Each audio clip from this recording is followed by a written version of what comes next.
Hola, reciban un saludo cordial. Vamos entonces en este día a revisar un tema que lo hemos titulado ¿Qué hacer cuando otros se equivocan? Y yo creo que nosotros hemos experimentado muchas veces la oportunidad de identificar errores en otras personas, identificar equivocaciones, identificar pecados. Porque nosotros mismos tenemos la oportunidad de verlo, ¿no? Con nuestros propios ojos lo vemos, lo detectamos ese pecado, ese error, esa equivocación, o quizás porque alguien me dijo que esa persona dijo o actuó de cierta manera. Y eso genera en nosotros algún tipo de reacción que generalmente es una reacción muchas veces de juicio en el que yo evalúo la circunstancia contra algún tipo de ley que haya y digo, bueno, esta gente rompió esta ley y por ende es culpable de esto y merecería esto, ¿ves? A veces me indigna el comportamiento de la persona porque me afecta a mí o afecta a mis seres queridos o afecta a los seres queridos de esa persona. Entonces, ¿cómo reacciono yo ante una circunstancia como esa? ¿Cómo reacciona usted cuando identifica a alguien que está pecando, que está rompiendo con la voluntad de Dios, que no está haciendo lo que a Dios agrada o que está cometiendo errores y equivocaciones? ¿Cuál es su reacción? Eso es lo que queremos reflexionar en esta noche.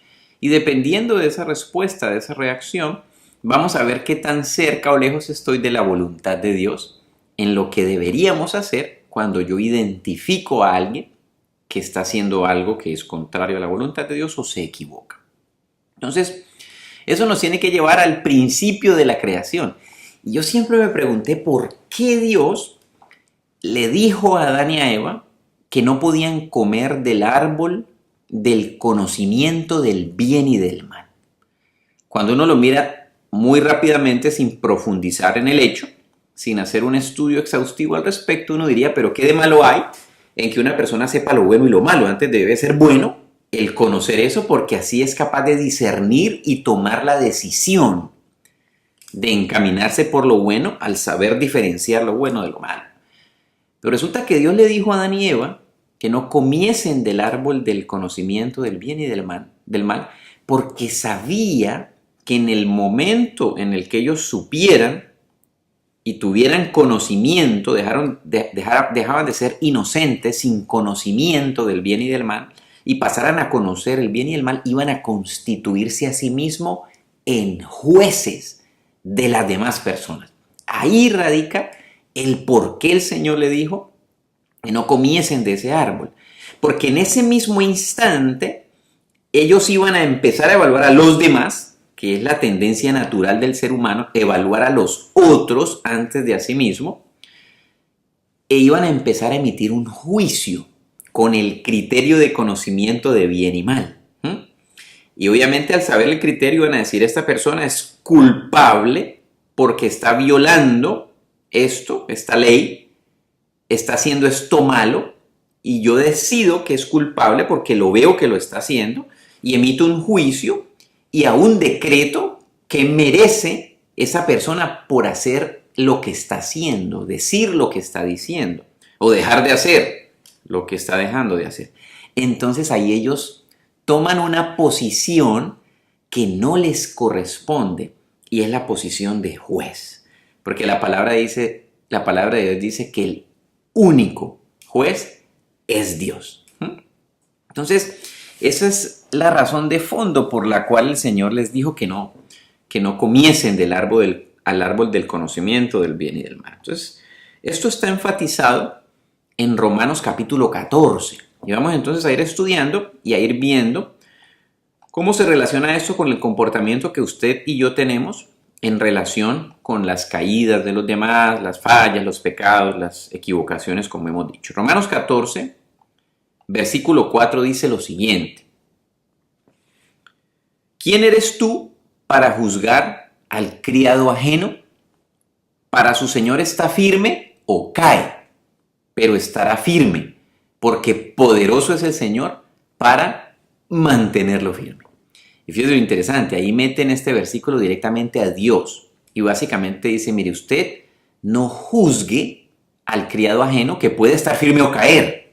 O sea, está llevando una realidad de que yo me voy a encontrar con gente que puede caer, ¿cierto? Pero que no es un asunto que a mí me competa, porque es competencia del poder de Dios mantener firme a esta persona aunque haya caído, ¿verdad? Y obviamente ahí está hablando muchas veces de personas que quizás comparten con nosotros en la iglesia o en la congregación. Versículo 5 dice: uno ciertamente considera un día superior a otro día, pero otro considera igual todo día. Cada uno esté plenamente convencido en su propia mente. Y ahí entonces la palabra de Dios dice, mire, usted convénzase a sí mismo en su propia mente. Ya deje de evaluar el convencimiento de otros con la mente de otros, porque hay diferencias entre unas personas y otras. Dice, hay algunos que consideran un día superior a otro día, otros no. Pero básicamente a usted y a mí eso no nos debe importar, porque yo debo estar evaluando es lo que yo estoy considerando. Versículo 6. El que tiene en estima el día, lo tiene en estima para el Señor. Y el que come, come para el Señor, porque da gracias a Dios.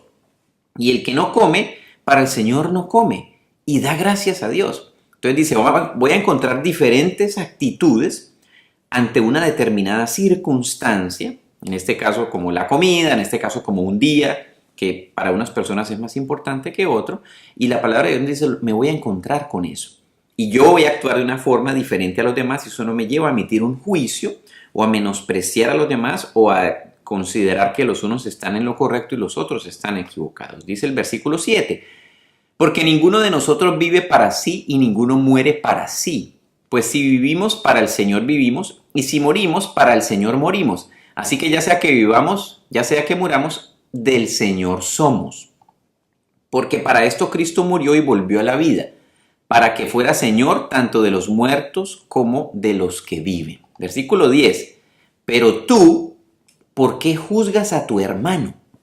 O también tú, ¿por qué menosprecias a tu hermano? Porque todos compareceremos ante el tribunal de Dios. Entonces, básicamente el versículo 10 está diciendo, mire, usted y yo no tenemos que juzgar a nadie, porque todos nosotros, quien quiera que seamos, puede ser el feligrés que acaba de llegar a la iglesia, puede ser el pastor de la congregación, el líder máximo de la congregación, todos sin distingo alguno vamos a comparecer ante el tribunal de Dios. Entonces básicamente me está diciendo, no tome el lugar de Dios, porque eso le compete a Dios el juicio, ¿verdad? Y dice el versículo 11, porque está escrito, vivo yo, dice el Señor, que ante mí se doblará toda rodilla y toda lengua confesará a Dios. Por tanto, cada uno de nosotros dará cuenta de sí. Así que ya no nos juzguemos más unos a otros. Al contrario, proponeos más bien no poner tropiezo u ocasión de caer al hermano. Entonces esto es bien diciente porque dice que yo tengo que dar cuenta de ¿quién? De mí. Entonces estos versículos claramente manifiestan que yo tengo que dar cuenta de mí mismo. Y cuando habla de que toda rodilla se dobla ante el Señor y toda lengua confesará al Señor, obviamente me está diciendo, no me corresponde a mí el lugar de juez. Esa es una tarea y un sitio exclusivo del Señor. El versículo 13 dice, hombre, ya no se juzguen más ni pongan tropiezo. ¿Y por qué habla de poner tropiezo? Porque cada vez que yo juzgo a alguien y lo declaro culpable de algo que hizo y le decreto el juicio y la sentencia, es como si le estuviese poniendo una piedra en el camino a esa persona, un tropezadero, un palo en la rueda. Cada vez que yo hablo con alguien de un tercero, digo, mira, este fulano, esta señora que está haciendo eso, no puede ser, eso está mal. Ya yo decidí que está mal, por ende me puse en lugar de juez y emití un juicio y un diagnóstico y obviamente una sentencia. Entonces le estoy poniendo piedras a la persona, dice la palabra de Dios. Entonces, ¿qué debo hacer? No juzgar a mi hermano, dice la palabra de Dios claramente. No menospreciarlo, porque también cuando yo identifico que una persona se está equivocando, lo puedo menospreciar. Es decir, puedo decir que esa persona es menos que otros porque está en menos estatura espiritual por el hecho de que se equivoca, peca, comete errores. Debo saber que yo voy a comparecer ante el tribunal de Dios y que debo dar cuenta de mí, no de los demás, y que no debo juzgar ni poner tropiezo a nadie independientemente de las circunstancias de esta persona. Ahora, estas son las bases del juicio a otros. Cuando escucho algo de alguien, cuando me dicen algo de alguien, cuando yo mismo lo veo y decido juzgar. Pero hay una leve diferencia, o grande quizás, cuando yo escucho algo que me dicen, me cuentan una historia de alguien, un chisme de alguien, a cuando yo lo veo. Cuando nadie me dijo, es un hecho comprobado que yo mismo identifico y veo y compruebo que esa persona ha cometido un error, un pecado. ¿Qué ocurre ahí entonces? Gálatas capítulo 6, versículo 1. Dice, hermanos, aun cuando una persona sea sorprendida en alguna falta, esta falta en algunas versiones se traduce como caída, sea sorprendida en alguna falta o en alguna caída, vosotros los espirituales, restaurad al tal con espíritu de mansedumbre, considerándote a ti mismo, no seas que tú también seas tentado. Sobrellevad los unos las cargas de los otros y cumpliréis así la ley de Cristo. Porque si alguno supone que es algo siendo nada, se engaña a sí mismo. Así que cada uno examine su propia obra y entonces tendrá motivo de gloria solo en sí mismo y no en otro, porque cada cual llevará su propio peso. Entonces aquí básicamente dice, aunque usted sorprenda a alguna persona en alguna caída o en alguna falta, la tarea que el paso que usted debe dar es restaurar a esa persona con espíritu de mansedumbre, considerándome para que yo no sea tentado porque eventualmente pudiese caer yo en eso. Entonces dice que de esa forma sobrellevamos las cargas los unos de los otros. Y esa palabra cargas es una palabra en griego que se escribe o se pronuncia vare, y que significa carga pesada y agobiante. Entonces es como que una persona tiene una carga pesada y agobiante que la logra aplastar, y es la carga de la falta, de la caída, y que cuando yo identifico eso, con las demás personas lo debemos restaurar y sobrellevar su carga, es decir, ayudar a levantar esa carga para que la persona sin ese peso se pueda volver a mover espiritualmente y pueda salir de ahí. Tengo que ayudarlo a quitarse ese peso, y la ayuda es de tipo espiritual.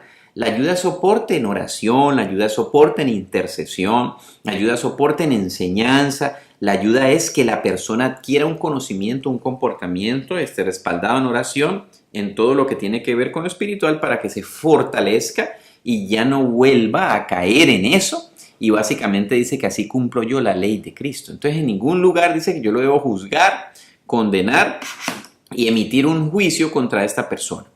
Y dice que yo tengo que examinar mi propia obra, dice el verso 14. Si algo que tengo que estar examinando continuamente es mi propia obra, de modo que yo tenga motivo de gloriarme solo en mí mismo y no en otro, ¿verdad? Entonces tengo que estar continuamente autorrevisándome a ver qué está pasando. ¿Y me autorreviso con qué? Contra lo que dice la palabra de Dios, ¿verdad? Y debe haber otras personas que si me llegan a sorprender en alguna falta, yo tenga la libertad de pedir ayuda también, de pedir soporte. No puedo dejar que me aplaste ese peso por vergüenza o por guardar imagen, así tenga yo una estatura espiritual muy alta, porque ese es un engaño del enemigo, la falsa piedad, el guardar imagen, el considerar que porque es el pastor, el líder, no se puede equivocar. Eso se llama la infalibilidad del liderazgo, el considerar que el líder no se equivoca y que nunca comete errores. No es cierto. El considerar que si se equivoca es mejor ocultarlo y guardarlo porque no puede ser antitestimonio delante de las personas. No es cierto. Lo que genera un líder infalible, un líder que nunca se equivoca, un líder que nunca conoce los errores, es frustración en los discípulos, porque los discípulos lo ven como una persona o una circunstancia inalcanzable. No lo ven parecido a ellos en cuanto a que es una persona que tiene luchas, que tiene debilidades, que está pidiendo oración y soporte. Eso sí es una cosa que lleva a la gente a que se motive a continuar trabajando en sus luchas. Entonces, esto es un asunto bien importante porque día tras día se presentan circunstancias en las que yo puedo ser tentado a juzgar a otros, en los que puedo así, y aún así no lo hable con alguien, en mi propia mente, en mi propio corazón, puedo emitir un juicio, puedo declarar culpable a esta persona y aún puedo a veces utilizar a Dios como arma en contra de esa persona, declarar versículos en contra de esa persona. Algo similar como lo que ocurrió con los Boanerges, los hijos del trueno. Dice la Biblia, discípulos del Señor, que cuando fueron a compartir de Jesucristo y hubo ciertas personas que no recibieron el mensaje, ellos le preguntan al Señor, Señor, ¿hacemos descender fuego del cielo para que los consuma? Entonces es querer usar el poder de Dios para castigar a alguien que no recibe, alguien que comete un error, alguien que comete un pecado, ¿verdad? Entonces tenemos que ser cuidadosos también en la forma como oramos, en el lenguaje que utilizamos y en no mandar a Dios adelante a que ejecute un juicio que yo juzgué y que yo decreté cuál era lo que esa persona debería pagar como merecimiento al haber cometido ese error. Eso no es tarea suya ni tarea mía. Claramente vimos en la palabra de Dios que dice que todos vamos a comparecer y vamos a dar cuenta de nosotros mismos, de las cosas que yo hice, dije o dejé de hacer, lo que sea. Entonces, en el próximo video, nosotros vamos a estudiar algunos ejemplos prácticos en la Biblia de los diferentes juicios que puede emitir el ser humano en las diferentes circunstancias que lo rodean. Entonces vamos a ver ejemplos de juzgar el comportamiento sexual de las personas, que es algo muy típico y muy común. Vamos a ver ejemplos del juicio de los antecedentes de las personas que nos rodean. Vamos a ver algunos casos en la palabra de Dios de el juzgar las decisiones que las personas están tomando. Entonces, esta va a ser la introducción a esta serie. Y lo que nos tiene que quedar claro antes de orar es que el juicio pertenece a Dios. Y que una vez yo soy conocedor del bien y del mal, lo que tengo que estar seguro es estar autoevaluándome, de modo que yo esté conforme a la voluntad de Dios. Y si encuentro en mi camino a alguien que cayó, está cayendo o es susceptible de caer, la idea es restaurar a esa persona. Y eso es una característica de los espirituales. Dice, vosotros que sois espirituales, restauradlo. Entonces, cuando en mi corazón no está el restaurar a una persona que ha caído, quizás no estoy en la espiritualidad en la que debería estar. Vamos a orar. Dale gracias al Señor y pedirle que nos capacite para hacer la tarea que nos corresponde y restaurar, mas no juzgar. Oremos entonces. Padre, te damos gracias, Señor bendito, porque ya nosotros somos conocedores del bien y conocedores del mal. Y a través de tu palabra también, Señor bendito, conocemos las consecuencias de lo uno y de lo otro. Y tu palabra dice que no todo conviene. Y entonces declaramos que por tu Espíritu eres tú el que nos capacita para saber qué es lo que conviene y qué es lo que no conviene. ¿Cuáles son aquellas cosas que debemos hacer o dejar de hacer? ¿Decir o dejar de decir? ¿Cuáles son aquellos lugares que debemos dejar de frecuentar? ¿Cuáles son aquellas cosas que tú quieres que nosotros saquemos de nuestra agenda, de nuestro tiempo, de nuestra vida diaria? De modo que tengamos nosotros manera de gloriarnos en nosotros mismos. Quiere decir, en el mejoramiento continuo y en el crecimiento espiritual continuo, comparándonos a nosotros con nosotros mismos. Guárdanos, Espíritu de Dios, de emitir un juicio cuando nosotros aún veamos y sorprendamos a otro en alguna falta, quien quiera que sea. Guárdanos, Señor bendito, porque el juicio es exclusivo de Dios, dice la palabra. Él es el juez. Él es el que define quién es culpable, quién es inocente, porque nosotros no conocemos el corazón del hombre. El corazón del hombre solo lo conoce el Señor. aquellas personas que estaban viendo a los dos ladrones que fueron crucificados uno al lado del otro en el momento de la crucifixión de Jesucristo, es probable que hubiesen sido víctimas de estos ladrones. Es probable que desde abajo de esa cruz, de esa escena, ellos estuviesen diciendo que ese ladrón era merecedor de la muerte y que iba a ir al infierno como paga de sus pecados. Pero ese hombre en el último minuto de su vida reconoció a Jesucristo como Señor y Salvador. Y el Señor le dijo, de cierto, hoy estarás conmigo en el paraíso. Jesucristo es el juez. Él es el que decide quién va a dónde y a quién le son perdonados los pecados. Y la palabra de Dios dice que todo aquel que confiese que Jesucristo es el Señor y crea en su corazón que Dios le resucitó de los muertos, será salvo, será perdonado de sus pecados. Ese es el único requisito. Entonces nosotros no sabemos quién llena ese requisito y quién no. Por eso no podemos llamar inmundo al que ha sido santificado y perdonado. Y quizás esas personas abajo estaban diciendo, este es un merecedor de la muerte, es un merecedor de la cruz y va a ir al infierno por sus pecados. Y ese hombre había recibido a Cristo, iba a ir a la presencia del Señor, iba a ir al paraíso. Entonces tenemos que guardar silencio aún ante circunstancias que pueden ser evidentes y que ante la lógica humana pudiesen esas personas ser merecedoras de un juicio de nuestra parte. Renuncie al juicio. Si usted ha juzgado a alguien, en este momento pídale perdón al Señor. Absuelva a esa persona que usted declaró culpable y usted renuncie a ser juez, porque esa no es tarea suya ni tarea mía. El juez es el Señor. Usted y yo somos ovejas del rebaño de Jesucristo, quien nos guía y nos lleva a lugares de delicados pastos, dice la palabra del Señor. En ningún lugar dice que nosotros somos los que estamos para juzgar las circunstancias, caídas, errores o pecados de los demás. Perdónanos, Padre, te pedimos, por todos aquellos juicios que hemos lanzado contra personas aún que hemos descubierto en fallas o que alguien nos ha dicho que han fallado sin ni siquiera nosotros saber si así fue. Fue alguien que me dijo que esa persona hizo o dijo. Perdónanos, Señor.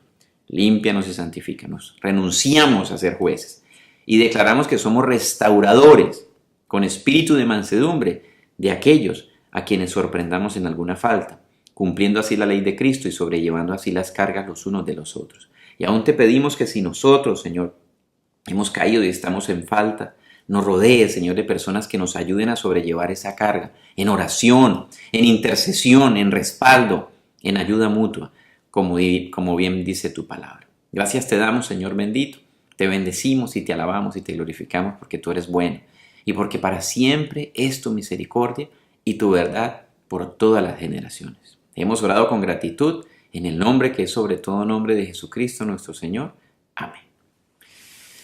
Bueno, sigamos entonces meditando en esto, revisando qué actitudes tenemos ante las circunstancias de errores o equivocaciones o pecados de otras personas y estemos preparados para el siguiente video en el que vamos a ver ejemplos muy claros de la palabra del Señor en cuanto al juicio y en cuanto a las reacciones que unos y otros tomamos. Bueno, queremos que difundan este video en las redes sociales para que la palabra de Dios a través de estos medios siga creciendo y multiplicándose hasta lo último de la tierra. Un abrazo, Dios los guarde.